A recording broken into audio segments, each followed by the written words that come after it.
Welcome to everyone present here. Welcome to my YouTube channel.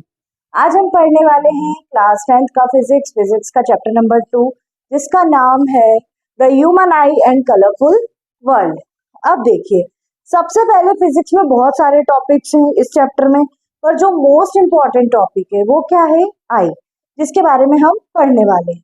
देखिए, ये मैंने आई का डायग्राम ड्रॉ किया है पूरे बोर्ड पे, लेबलिंग की है, पर्टिकुलर उसके फंक्शंस वो किसका क्या वर्क है वो मैं आपको यहाँ पे बताती हूँ। फिर इसके जो फंक्शंस है उसको हम पर्टिकुलर एक एक चीज को लेंगे, एक एक चीज को डिस्क्राइब करेंगे। सबसे पहले देखिए, ये आईज के यहाँ पर ऐसा सी शेप का जो होता है उसको हम क्या बोलते हैं? प्यूपिल।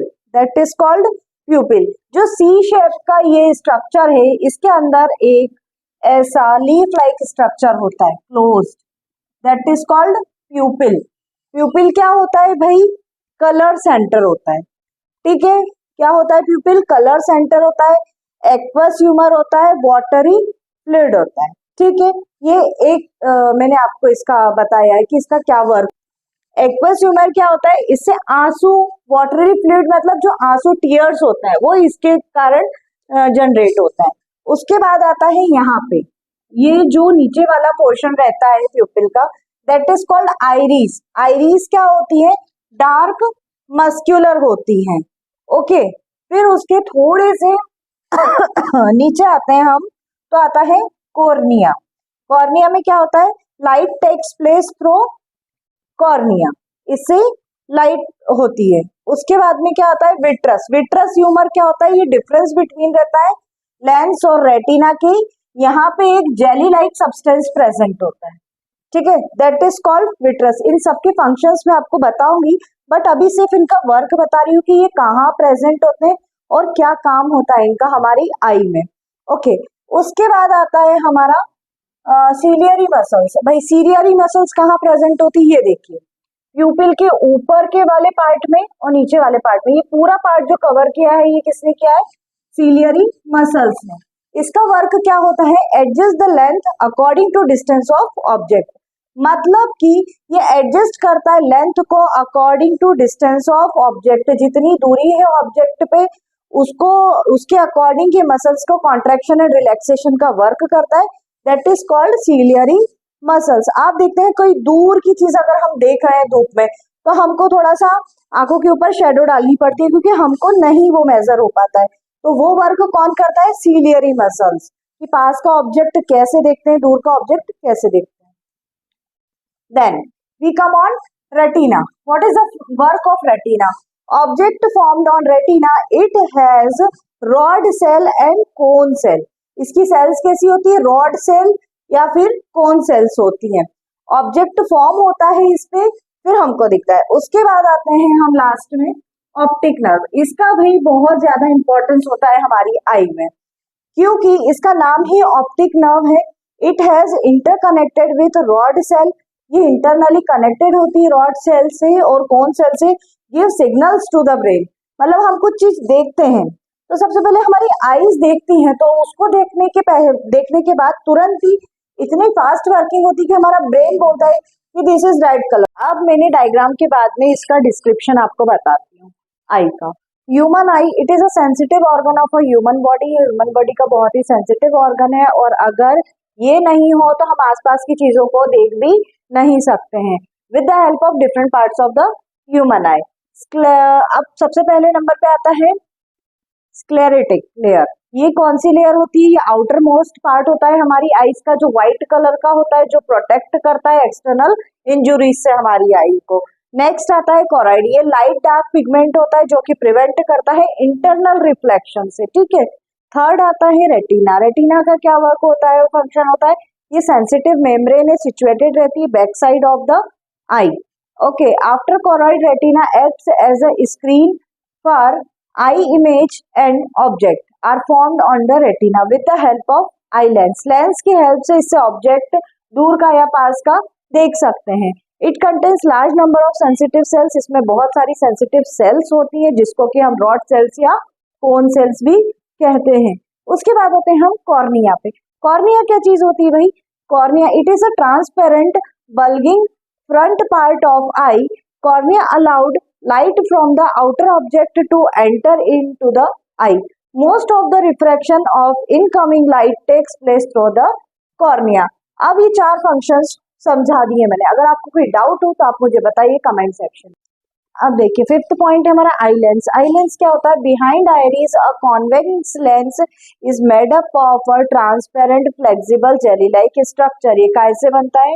ट्रांसपेरेंट जेली लाइक स्ट्रक्चर से बनता है. These lenses help in the position with the help of ciliary muscles. It focus the image on object on retina. ठीक है, मतलब लेंस का वर्क क्या होता है कि सीलियरी मसल्स में सीलियरी मसल्स को फोकस करती है इमेज से, जो रेटिना को ऑब्जेक्ट रेटिना के थ्रू जिससे दिख सकता है.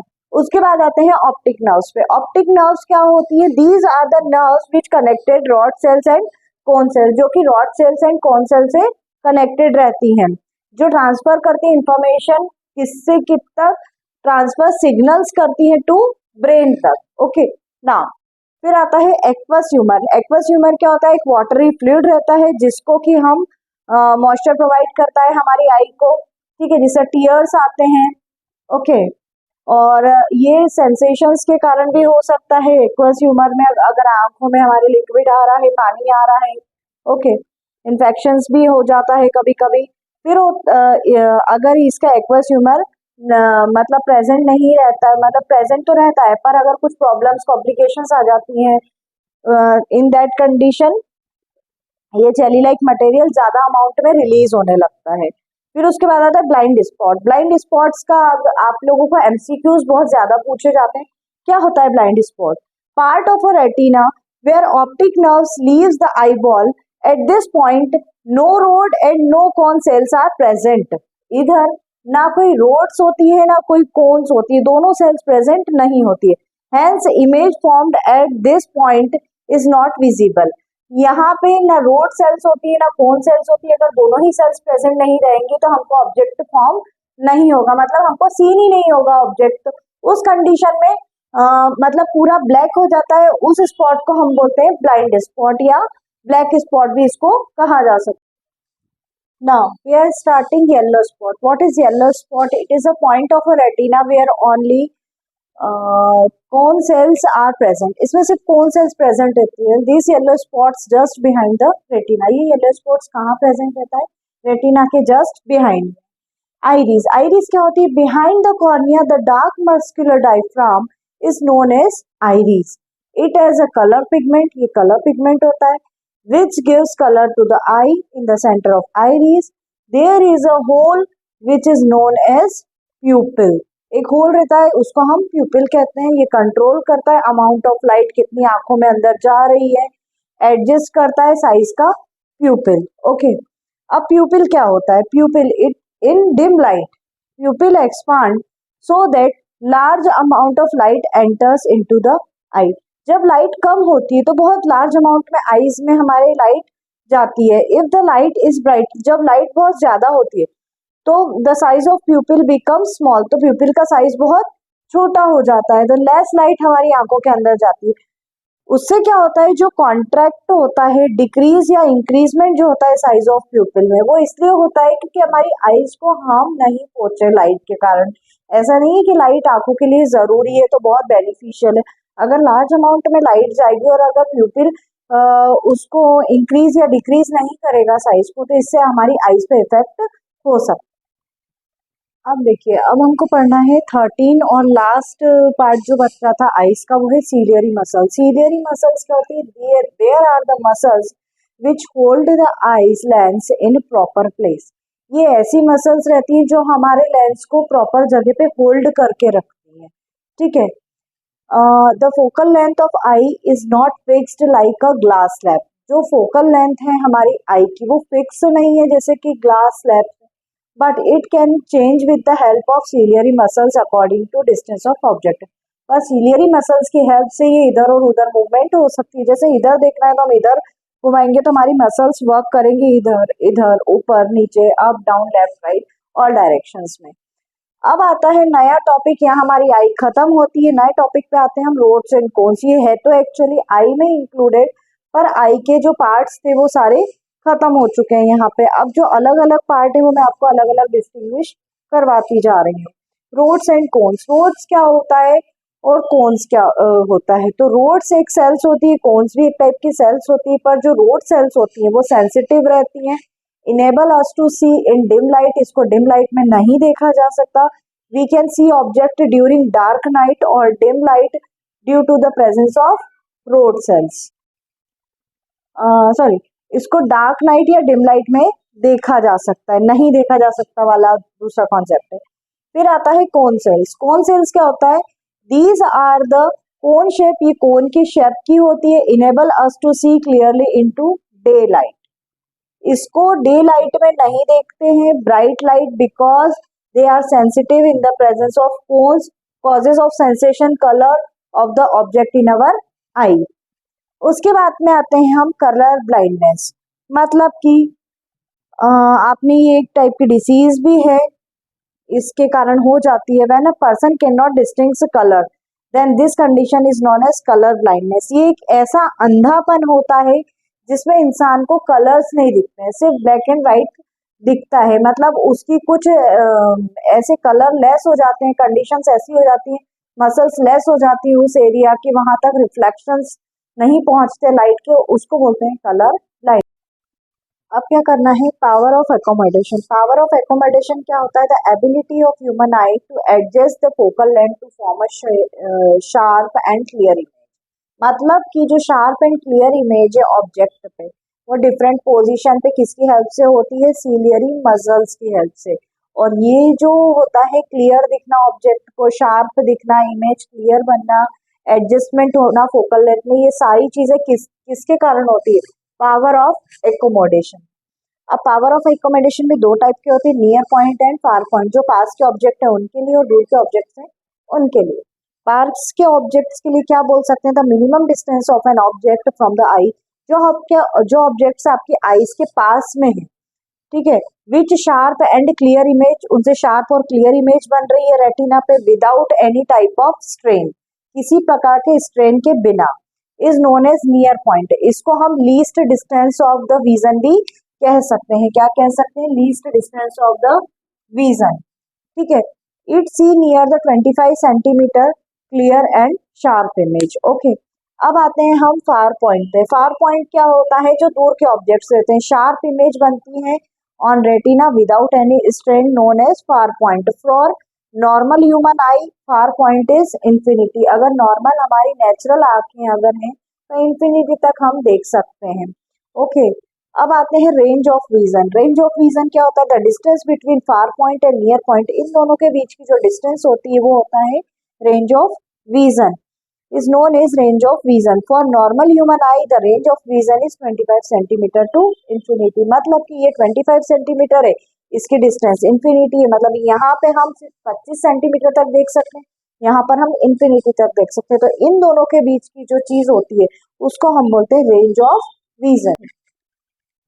अब हम पढ़ने वाले हैं, बहुत सारी डिसीज होती हैं आंखों में, जैसे चश्मे लग जाते हैं, तो क्यों लगते हैं, किन बीमारियों के कारण लगते हैं हमारी आईज में, क्या डिफेक्ट्स होते हैं, उनके बारे में हमको पढ़ना है, मतलब डिसीजेस ऑफ आई। अब हमारा नया टॉपिक यही रहेगा। सबसे फर्स्ट उसमें हम पढ़ रहे हैं कॉमन डिफेक्ट्स ऑफ ह्यूमन आई। क्या क्या कॉमन डिफेक्ट्स होते हैं, सबसे पहले उनके बारे में बात करते हैं जो जनरली होते रहते हैं। तो उसमें सबसे पहला नाम आता है myopia. What is myopia, the defects of human I in which a person can see the nearby object clearly but unable to see distinct object clearly, known as myopia। इसको नियर साइटनेस भी कहा जाता है। मतलब कि जो person है वो पास की चीजों को तो बहुत अच्छे से देख लेगा, पर जो दूर के ऑब्जेक्ट्स रहते हैं वो उसको क्लियर नहीं दिखते हैं। इसको क्या बोलते हैं, इस बीमारी को बोलते हैं हम नियर साइटनेस या फिर मायोपिया कहा जाता है। अभी ये इसके कारण क्या होते हैं, किन रीजन से होता है ये मायोपिया, वो भी हम देख लेते हैं। मायोपिया के रीजन से इलोंगेशन और increase in size of I balls, मतलब कि आई बॉल्स का साइज बड़ा होने के कारण भी हो सकता है। Due to increasement of size eye balls the distance between the eye lens and retina increases. जब आई के लेंस का और रेटिना का साइज इंक्रीज हो जाता है उसके कारण भी होती है। इमेज फोकस बिफोर रेटिना, तो रेटिना के पहले ही इमेज बनने लगती है। इसलिए ये होता है। इसका दूसरा कारण देखते हैं हम, इसका दूसरा कारण क्या हो सकता है। इसका दूसरा कारण ये होता है, eye lens becomes thick due to the excessive curvature of eye. मतलब कि जो लेंस है वो थिक हो जाता है एक्सेसिव कर्वेचर के कारण, फोकल लेंथ डिक्रीज हो जाती है, इमेज फॉर्म होने लगती है बिफोर रेटिना। दोनों ही कंडीशन में इमेज फॉर्म्ड होती है before retina, that is the main reason of this disease. Okay, now इसका को रिएक्शन हम बताते। अब इसमें क्या करते हैं, करेक्शन में क्या होता है कि कॉन्केव लेंस का यूज किया जाता है। इसमें कॉन्केव लेंस का यूज करते हैं इन फ्रंट ऑफ मायोपिया आई, जो आई इज डिफेक्टिव उसके सामने कॉन्केव लेंस को रखते हैं, so that image formed on retina. तो इमेज कहाँ बनती है, रेटिना पे, क्योंकि इमेज बिफोर रेटिना बन रही थी तो ये डिसीज हो रही थी, अब ये इमेज रेटिना पे बनेगी तो ये डिसीज मतलब जो है वो हमको चश्मे के द्वारा हट सकती है ये। ठीक है, तो ये लेंस लगा देते हैं हम, लाइट फ्रॉम फार ऑब्जेक्ट, ये लाइट पड़ रही है बहुत दूर से ऑब्जेक्ट, यहाँ कॉन्वेक्स कॉन्केव लेंस लगाया हुआ है हमने। ठीक है, लेंस लगाया है, फिर लाइट यहाँ पे पड़ेगी, करेक्शन मायोपिया आई का, फोकस ऑन रेटिना। ये डायग्राम आप आपकी कॉपी में बना लीजिएगा, एग्जाम में 100% आता है, डिसीजेस पूछी ही जाती है कि आईज की डिफेक्ट्स की कॉमन डिसीजेस बताइए। अब नेक्स्ट डिसीज आती है हाइपरमेट्रोपिया। ठीक है, इसमें क्या होता है, this is the defect of human eye in which a person can see the distinct object clearly but can not see near object clearly. ये मायोपिया का जस्ट अपोजिट है। इसमें क्या होता है, दूर के ऑब्जेक्ट बहुत अच्छे से दिखते हैं बट पास के ऑब्जेक्ट हमको अच्छे से क्लियरली नहीं विजन दिख पाते हैं। क्या कारण होते हैं इसके, इसका क्या रीजन हो सकता है, शॉर्टिंग ऑफ और decreases in the size of I balls. Eye ball का साइज इसमें कम हो जाता है, उसमें ज्यादा होता था। अगर आपसे कोई डिफरेंस बिटवीन भी पूछे तो आप लिख सकते हैं easily. The size of eye ball decreases, hence distance between the eye lens and retina is decreases due to the image of a near by the object formed behind the retina and person is not able to see the object. Second point है इसका, eye lens becomes thick and hence focal length is increases. ये दो point आपको समझ में आई गए होंगे, क्या रीजन होते हैं मायोपिया के जस्ट अपोजिट है हाइपरमेट्रोपिया। अब उसके बाद आते हैं हम इसका करेक्शन, कि इस चीज में करेक्शन कैसे कर सकते हैं। उसमें हम करेक्शन में लगा रहे थे यहाँ पे कौन सा लेंस, कॉन्केव लेंस। यहाँ पे करेक्शन में हम कौन सा लेंस यूज कर रहे हैं, यहाँ यूज कर रहे हैं हम कॉन्वेक्स लेंस। क्यों, is due to the correct of hypermetropia. यहाँ पे इंसान को पास की चीजें नहीं दिख रही भाई, उसमें पास की चीजें दिख रही थी।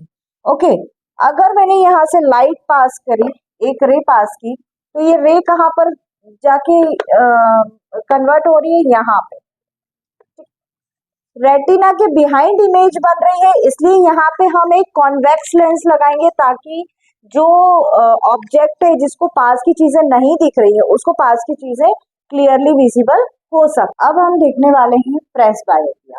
प्रेसबायोपिया भी एक प्रकार का डिफेक्ट है जो आई में होता है। The power of accommodation of I usually decreases with ageing, with most people the near point recedes away. They find it to see difficult the object comfortably and distinctly without correcting the eye glasses. It is known as presbyopia. मतलब कि ये एक ऐसी बीमारी है जो उम्र के साथ साथ बढ़ती जाती है। जैसे अगर हम देखा जाए तो बच्चों को चश्मा नॉर्मली नहीं लगता है, जैसे जैसे ग्रो अप होते हैं, बड़े होते हैं, ज्यादा स्टडीज करते हैं तो लगता है, या फिर अगर ज्यादा वर्क रहता है उनका ब्लू लाइट में तो लगता है, नहीं तो नॉर्मल बच्चों को चश्मे नहीं रहते हैं। एज वाइज जैसे जैसे आपकी एज अबो 40, 50, 60 होती जाती है, देन चश्मे आपको लगना चालू होते हैं। उसका रीजन होता है, वो बीमारी कहलाती है प्रेस बायोपिया। ये क्यों होती है, क्योंकि इसमें कंफर्टेबली हम आई, जो एल्डर पीपल्स होते हैं, जो एजेड पीपल्स होते हैं, उन्हीं को ये बीमारी होती है। अब इसके क्या रीजंस रहते हैं वो हम देख लेते हैं।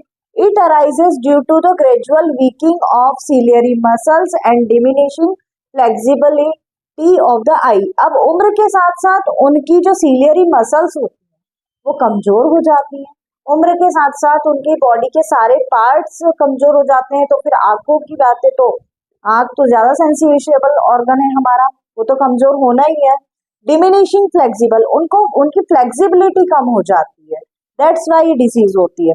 फिर करेक्शन, उसमें क्या करेक्शन हो सकता है? अब देखिए, a common type of bifocal lens consist of both concave and convex lens.